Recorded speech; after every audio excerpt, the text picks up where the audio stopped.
Changing China's economic model is very much about political reform. How you're going to limit the power of the government. A strong government has brought a lot of benefits in China. You look at this spectacular infrastructure that's been built in the last 10, 15 years. Nothing like this has ever happened in any country. That's because the government is so powerful and it can mobilize resources. But the downside is what we are seeing is that the people are being marginalized. The consumption in the economy is relatively small. So, and there are a lot of very, very, very poor people. Yeah, absolutely. I think the average wage is quite low. And so maybe $300, $350, something like that. And the hotel we're speaking in at the moment charges that for day. one room for a night. Yeah, that's right. Yeah. So $10 for a cup of coffee. Yeah. So and there are plenty of people here buying $10 cups of coffee. Across the street, you have the Louis Vuitton shops or shops. They have the highest sales per square foot in the world.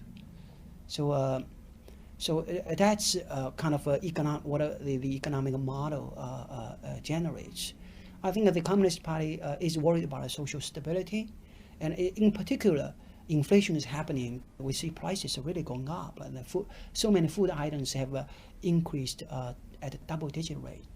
The people who have not seen their wages going up a lot, now they are seeing what they buy, the price is going up. So it's not a good combination. So that's why I think the government is very worried about social stability.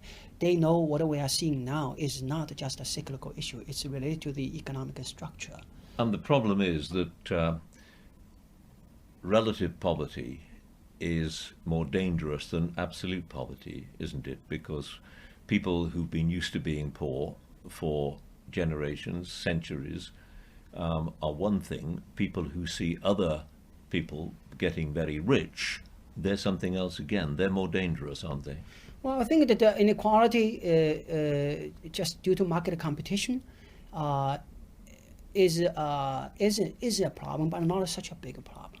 But when the inequality is due to unfair competition, you look at property, that is the most contentious issue in China today. Land is supposed to be owned all by the government. So in theory, that it's owned by the people. But how come this thing is becoming not affordable to the people, but making a few people rich? So it's a public resource. It's not a market phenomenon. You'd never guess that, looking at the prices of the fairly modest apartments here in Shanghai. A couple of £100,000 for a very modest apartment. Absolutely. So that's the problem, is that people don't think it's fair. And that the sense that it's unfair, that can lead to a social response. The problem is that a genuinely free market economy requires democracy. Eventually, China will become a democratic country because... will it? It will. You say eventually? Yeah, it will. But the reason is because that Chinese people spend a lot of resources educating themselves.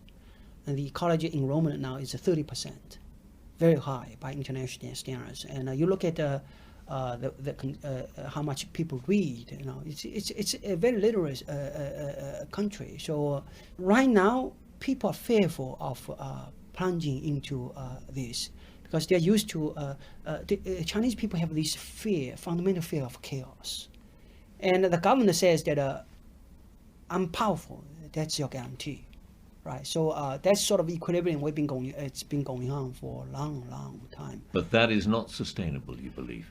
In the long run, it's not sustainable because the power concentration leads to a lot of side effects, like what we're talking about, unfair wealth distribution. Do you believe China will become a democracy within your lifetime? I think so. And you are how old now? I'm 18, by the way. You're what? You're in your mid-40s? Yes, sort of, yeah. Yeah.